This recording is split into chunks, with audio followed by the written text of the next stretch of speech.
여러분 안녕하십니까.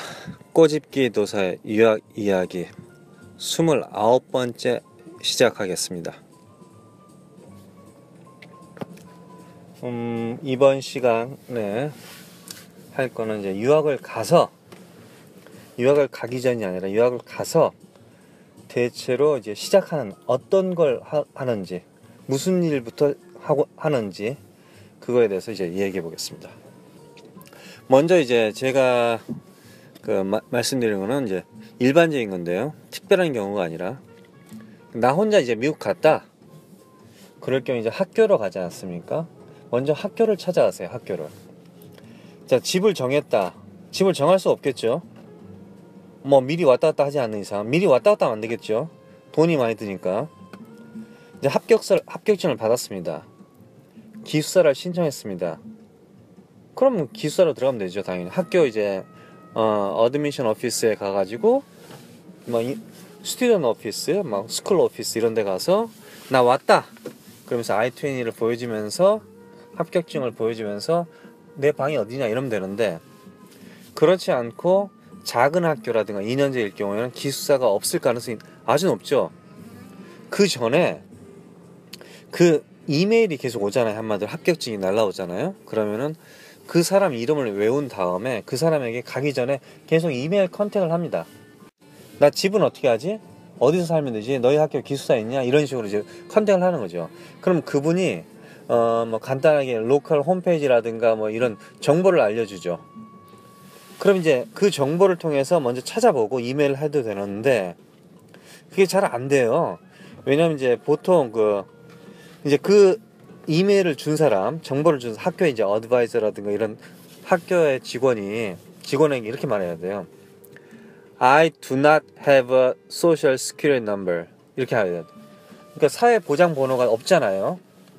그러니까 결론은 내가 누구라는 것 자체가 기록이 없는 거예요. 한마디로 한국 사람이니까. 그러니까 미국 가면은 가장 먼저 해야 될 게 사실은 뭐 학교에 찾아가서 원서 내고 뭐 합격증 내고 하는데, 집을 구해야 되잖아요. 집을. 근데 이 집을 구할 때 기본적으로 크레딧 조사를 합니다. 크레딧. 신용도 조사를 한다 이거죠. 신용도. 조사하는 것도 있고 안 하는 곳이 있습니다. 주마다 달라요. 근데 제가 동부에서 서부, 서부에서 동부, 남부 여러 군데를 가봤는데 보니까 기본적으로 그 조사를 하더라 이거죠. 근데 어떤 곳은 미리 넣어놓고 조사를 하고 믿고 돈을 받고, 어떤 거는 조사한 다음에 와도 좋다 이런 식으로 합격 통지서를 날려주죠. 그러니까 골 때리는 거죠. 그러니까 그냥 단순하게 내 돈이 있다고 해서 계약하고 그런 게 아닙니다. 한마디로 이 사람의 신용도를 체크한다 이거죠. 그래서 보통 이제 아파트를 구하는 게 가장 중요한데, 먼저 공항에 도착했다. 공항에 대체로 아침에 도착하는 게 좋겠죠. 도착했다. 그러면 그 학교를 간다. 기숙사가 있으면 그 학교에서 곧바로 기숙사에 들어간다 그러는데, 그 학교에 가는데 그 가기 전에 뭐 요즘은 뭐 구글 유튜브 다 되니까 가기 전에 그게 큰 도시다 그러면은 그 근처에 싼 모텔이 있는지 확인을 한다. 일단 확인을 해놓고, 뭐 호텔도 좋고 모텔도 좋고 YMCA 같은 거 괜찮고요. 그리고 그 학교로 간다. 2년제를 일 수도 있겠죠. 2년제 간다. 그러면 이제 어드바이서를 만난다. 나 이런 사정에서 집이 없다. 집을 구해야 되는데 나 소셜 시큐리티 넘버도 없다. 사회 보장 번호도 없다. 어떻게 하냐 이거. 집을 구할 수가 없다. 이렇게 되는 거죠. 그러니까 그 사람이 어떻게 하라고 이제 말을 해주죠. 보통 이제 싼 모텔에 일주일 정도 방을 잡으면서 학생 사회보장번호를 받아라. 사회보장번호를 받는 것도요, 일주일 정도 더 걸려요. 이게 기본적으로 집이 주소가 있어야 되는 거죠. 그러니까 학교에서 그런 경우에는 이제 대체로 그 기숙사라든가 홈스테이라든가 소개를 시켜줄 수 있죠. 그러니까 보통 집을 먼저 구해야 되는데, 집 구할 때 이 사람의 신용도를 체크하기 때문에, 신용도라는 게 결론은 내 주민등록번호가 있어야 되는데 한국 주민등록번호를 때려가지고 뭐 내 신용도를 알아보고 그게 안 되잖아요 사실. 그러다 보니까 집 구하는 게 가장 사실 어렵습니다. 그러니까 집 구하는 거를 미리 컨택을 해서 어떻게 해야 되느냐를 갖다가 하지 않으면은 상당히 거기서 이제 초창기에 처음에 가서 돈이 많이 깨지죠. 아무래도 이제 만약에 아파트를 빌린다, 뭐 쉐어하우스든지 뭐 단독으로 원룸을 빌리든지 원룸 스튜디오 아니면 뭐 원베드룸을 구하든지 뭐 여러 가지 있을 거 아닙니까? 집을 사든지. 사실 집을 사서 학교 원에도 봤어요. 제가 옛날에 학교에 미국 사람 얘기다. 제가 얘기를 했는데 그 애가 좀 나이가 들었는데 나이가 좀 저 정도 됐나 저보다 어렸나 하여튼 나이가 좀 들었는데 대학원생이었어요. 대학원생. 근데 미국인데 얘기를 하다 보니까 어디 사냐 뭐 이런 얘기 하다 보니까 사실 저 같은 경우는요 제 전공만 뭐 저 수업 교수들하고만 얘기하고 그런 사람이 아니고 저는 좀 성격이 좀 활발하고 좀 그래서 그런지 몰라도 지나가는 사람하고도 얘기하고 뭐 동네 아저씨하고도 얘기하고 술 한잔하고 학교의 모든 사람들하고 다 얘기해요. 그냥 아무데나 가서 얘기하고 그냥 앉아있기도 하고 그래요. 보통 좀 그런 성격입니다. 그러다 보니까 여러 사람들을 많이 만나겠는데 이 친구는 이제 대학원생인데 집을 샀다는 거야. 집을. 그래서 내가 야 어떻게 왜 집을 사냐 그랬더니 내가 어차피 이 학교에서 3년 정도 있을 건데 그럼 렌트비를 갖다 내야 될 거 아니냐. 그때 당시에는 이제 뭐 괜찮으면 한 600불 700불 정도 낼 거예요. 지금 1000불 뭐 1500불 뭐 이런다고 하더라고요. 물가가 올랐으니까. 근데 하여튼 600불 냈는데 그걸 갖다가 차라리 매달 내느니 몰기지로 그러니까 주택 담보를 잡아서 뭐 융자 받아서 하는 게 낫지 않냐. 걔는 이제 미국 사람이니까 뭐 한국 사람도 할 수 있긴 있습니다. 사실은 한국의 부모가 사인을 하고 어떻게 하면은. 근데 일단 그래서 내가 집을 샀다. 그래서 내고 그 다음에 차라리 그건 내 집이니까 결론은 돈이 사라지는 게 아니니까 그 다음에 나중에 집을 팔면 되는 거니까. 근데 그 친구는 상당히 타이밍이 좋았어요. 그때 당시에 집값이 오르고 이런 지금 리만 브라더스라든가 이런 서브프라임 몰기지 문제가 터지지 않았을 때니까 옛날이니까 뭐 아주 좋았죠. 머리가 좋은 거죠. 근데 지금도 마찬가지죠. 지금 집을 만약에 이제 유학을 간다. 집을 그냥 산다는 건 아니에요. 현찰로 사라는 뜻은 아니에요. 뭐 당연히 이제 1억 정도면 살 수 있겠지만 살 집도 있겠지만 사는 게 아니라 몰기지로 살아 이거죠. 그러면은 한 달에 내는 월세보다 살 수 있다 이거죠. 아니면 월세랑 같다. 근데 내가 학교에서 나갈 때 그 집을 판다. 그럴 경우 어떻게 되겠어요? 타이밍만 맞아버리면은 그러면 그냥 고스란히 그 돈이 돌아온다 이거죠. 한마디로. 그런 경우도 있다 이거죠. 실제로 한국의 부모들이 조기약이라든가 할 때 집을 아예 사는 경우가 있어요. 그러니까 보세요. 뭐 이제 9, 10, 11, 12 이 4년 동안 고등학교를 다니잖아요. 그럼 엄마가 간다 그러잖아요. 뭐 기러기 아빠 있고 아빠는 소주만 빨고 있고 막 원룸에 사는데 애들하고 엄마는 막 미국에 저택에 살고 이런 그런 거 있잖아요. 그러니까 4년 정도 사니까 아예 집을 사는 경우가 있더라고요. 그리고 이제 뭐 뉴욕이라든가 보스턴 아예 나는 하버드 가겠다 뭐 목숨을 건 사람들은 그냥 보스턴 근처에 집을 아예 사버리는 거죠. 그럴 경우엔 그게 더 싸다 이거죠. 사실은 이건 꿈 같은 얘기지만 사실은. 그러니까 일단은 그런 식으로 하기도 하더라고요. 근데 그 애가 그렇게 해서 아마 잘한 것 같아요. 내 생각에는. 예. 그러니까 일단 집을 구해야 된다는 거. 그러니까 가장 먼저 여러분들이 하셔야 되는 건 집 문제를 갖다 이메일을 계속 컨택을 해서 물어봐야 된다는 거하고, 그 다음에 미국 가서 가장 먼저 해야 되는 건 집 구하는 것도 중요하지만 사회보장번호를 갖다 만들라는 거. 물어보세요. 그냥 사회보장번호 만들려고 그러는데 그럼 아주 간단해요. 학교 재학증명서 같은 거 하고요. 그 다음에 여권하고 그 정도만 가지고 사회보장번호 만들어주는 사무실 있어요. 공무원 사무실이. 정말 작아요. 무슨 여행사같이 코너에서 뭐예요, 뭐 테이크아웃 커피점 같은 데 있잖아요. 그런 분위기로 아주 작은 사무실 하나 있어요. 한두 군데 있어요. 여러 군데 여기저기에. 그러니까 그런 데 가면은 이제 아침 9시부터 8시부터인가 저녁 5시까지 무조건 뭐 정확하게 걔네들 공무원들은 얄짤 없으니까 가가지고 이제 만들러 왔다 그러면 이제 이 작성해라 그러면 쓰고요. 내면은 뭐 그 사람들 집으로 이제 아니면 주소가 없을 경우에는 이제 미리 어드바이저한테 나 학교로 주소를 하면 안 되겠느냐, 지금 현재 내가 모텔에 있는데 어쩌죠, 그러면은 그것도 이제 될 수 있죠. 그러니까 여러 가지, 뭐 심지어는 그 어드바이저가 전화까지 해줘가지고 이런 애가 가니까 좀 도와달라 이렇게 말하기도 하죠, 사실은. 그러니까 확실하게 학교에 가서 어드바이저한테 매달려야 됩니다. 그럼 그 사람들이 잘 도와줘요.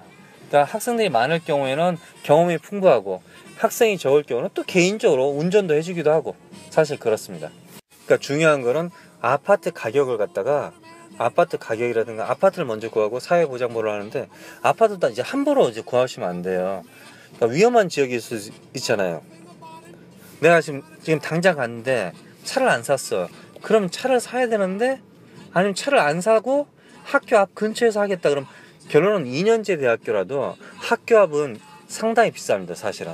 결론은 제가 옛날에 비교를 해보니까요, 제가 자동차를 나중에 샀는데 자동차를 타고 돌아다니다 보니까 학교에서 집까지 1시간 거리 자동차로, 이게 지금 서울 시내 얘기가 아니에요.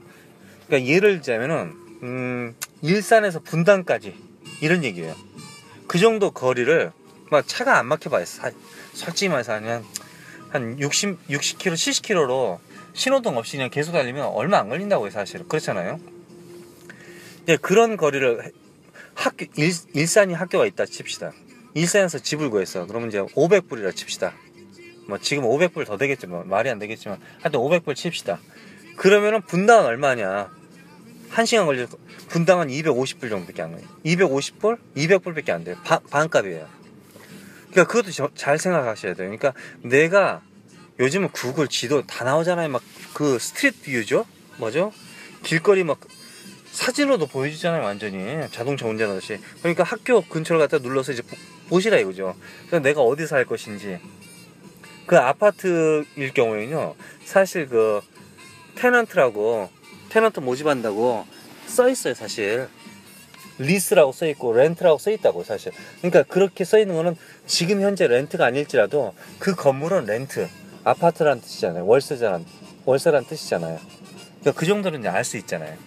그러니까 그렇게 해서 로컬 부동산한테 연락도 좀 해보고, 길거리 그 스트리트 뷰도 좀 보시고, 그리고 또 가격 형성 때도 좀 인터넷상에서 확인도 해보시고, 그 동네 갈 동네 한마디로 한 다음에 최종적으로 나는 이 정도 가격을 하겠다.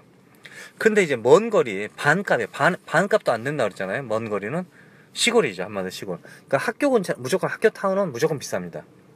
근데 학교 캠퍼스 내에서 점점 멀어질수록 싼 거예요. 뭐 당연한 거죠. 근데 그럴 경우에 학교 캠퍼스에서 가깝다면은 결론은 월마트가 없다는 뜻이에요.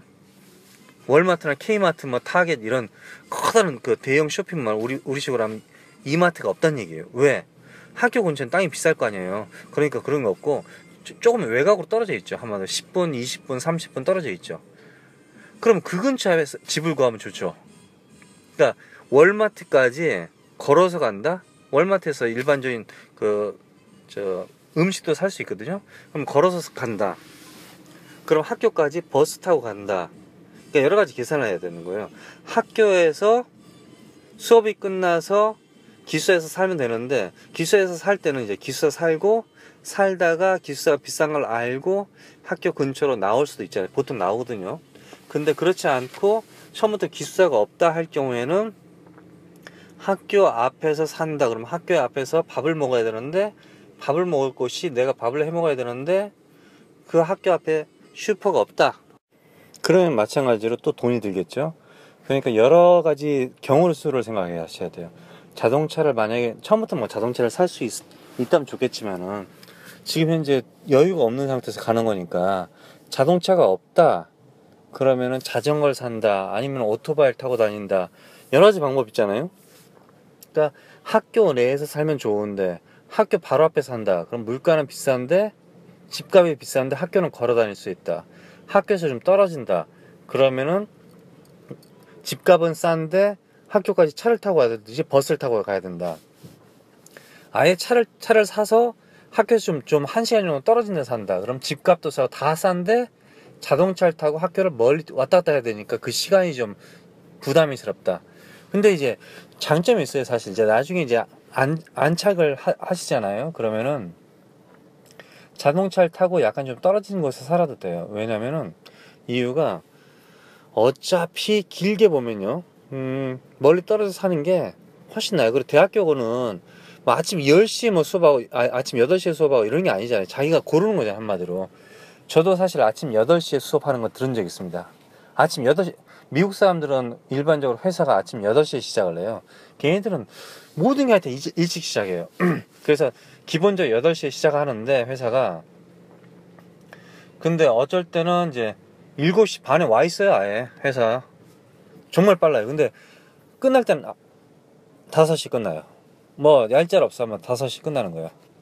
그러니까 이제 상당하죠. 뭐, 대낮에 이제 집에 가는 거지, 한마디로. 그렇게 되는 거죠.